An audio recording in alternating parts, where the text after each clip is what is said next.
شروع کرتا ہوں اللہ کے ببرکت نام سے جو نہایت رحم کرنے والا ہے۔ سلمہ رضی اللہ تعالیٰ عنہ کہتی ہیں کہ جب ابو سلمہ رضی اللہ تعالیٰ عنہ کی آنکھیں موت کے وقت پتھرا گئیں تو رسول اللہ صلی اللہ علیہ وآلہ وسلم تشریف لائے اور اپنے ہاتھ سے ان کی آنکھیں بند کی اور پھر فرمایا، جب روح قبض کی جاتی ہے تو اس کی بینائی بھی روح کے ساتھ چلی جاتی ہے۔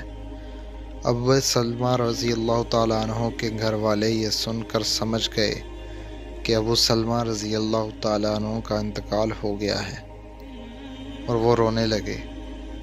آپ صلی اللہ علیہ وآلہ وسلم نے فرمایا، اپنے نفسوں پر بھلائی کے سوا اور کوئی دعا نہ کرو، اس لیے کہ اس وقت جو کچھ تمہاری زبان سے نکلتا ہے فرشتے اس پر آمین کہتے ہیں۔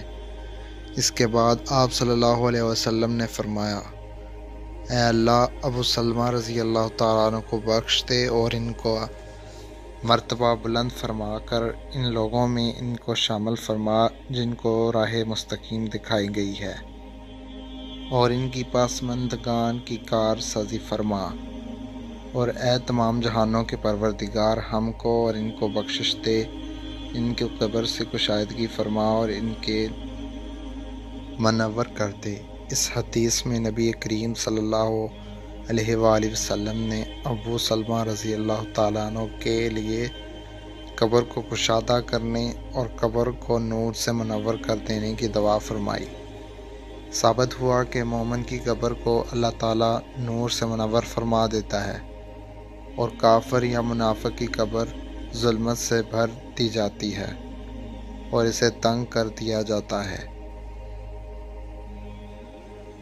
مرنے کے بعد انسان کو سب سے پہلے قبر کے مراحل سے گزرنا پڑتا ہے، اسی لیے نبی کریم صلی اللہ علیہ وآلہ وسلم نے اس کے خوفناک، خطرناک اور سخت حالات سے امت کو آگاہ فرمایا ہے۔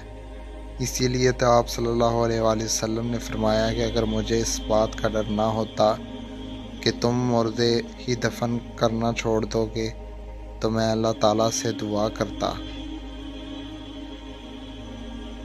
کہ وہ تمہیں بھی عذاب قبر سنا دیں جس طرح کہ میں سنتا ہوں۔ صحابہ کرام رضی اللہ تعالیٰ عنہ نے بھی قبر کے تصور سے لرزہ براندام رہتے تھے۔ بے شک رسول اللہ صلی اللہ علیہ وسلم نے ارشاد فرمایا کہ قبر آخرت کی منزلوں میں سے پہلی منزل ہے، بس جس نے اس منزل سے نجات پائی اس کے بعد کی منزلیں آسان ہو گئیں۔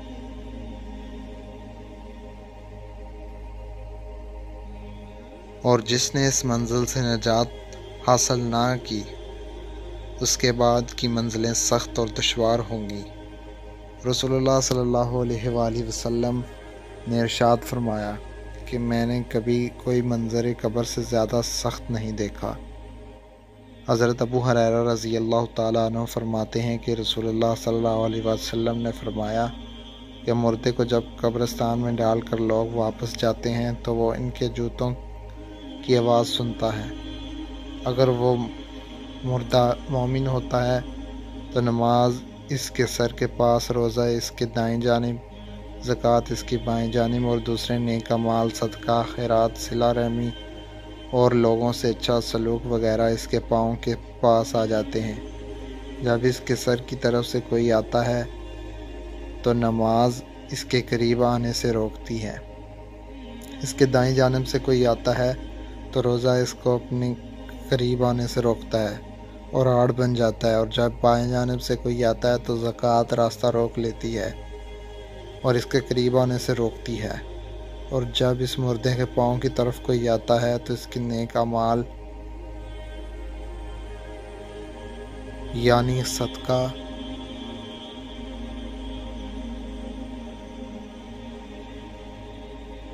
خیرات، صلہ رحمی اور لوگوں کے ساتھ حسن سلوک وغیرہ آڑ بن جاتے ہیں۔ پھر اس سے کہا جاتا ہے کہ بیٹھ جاؤ، چنانچہ وہ بیٹھ جاتا ہے، اور اس کو سورج ایسے دکھائی دیتا ہے جیسے غروب ہونے کو ہے۔ پھر اس سے کہا جاتا ہے کہ تم اس شخص کے بارے میں جو تم میں مابعوث ہوا تھا کیا کہتے ہو، اور اس کے متعلق کیا گواہی دیتے ہو؟ وہ کہتا ہے مجھے ذرا نماز پڑھ لینے دو۔ اسے کہا جاتا ہے کہ تم ان قریب یہ کام کر لو گے۔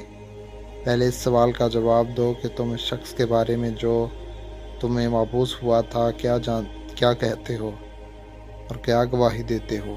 وہ کہیں گا یہ محمد صلی اللہ علیہ وآلہ وسلم ہیں۔ میں گواہی دیتا ہوں کہ وہ اللہ کے رسول ہیں، اللہ کے پاس سے دین حق لے کر آئے ہیں۔ اس سے کہا جائے گا کہ اسی بات پر تم زندہ رہے اور اسی پر تمہاری موت آئی، اور انشاءاللہ اسی امر پر تم زندہ کر کے اٹھائے جاؤ گے۔ اس کے بعد کے لیے جنت کا دروازہ کھول دیا جاتا ہے، جس کو دیکھ کر اس کی خوشی میں اضافہ ہو جاتا ہے۔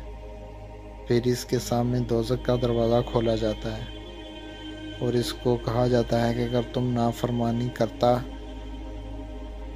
تو دوزخ میں تیرا یہ ٹھکانہ اللہ تعالیٰ نے تیار کیا تھا۔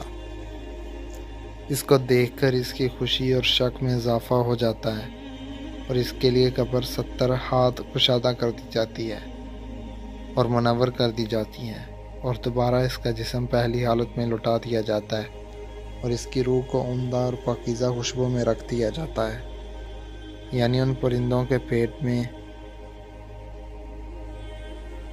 جو جنت کے درختوں پر چڑھتے پھرتے ہیں۔ اس آیت مبارکہ کا یہی مفہوم ہے۔ ترجمہ: فرمایا کہ کافروں کا یہ حال ہوتا ہے کہ جب کوئی اس کے سر کی طرف سے آتا ہے تو وہاں کچھ بھی نہیں ہوتا، بائیں جانب سے آتا ہے تو اس طرف بھی کوئی چیز موجود نہیں ہوتی۔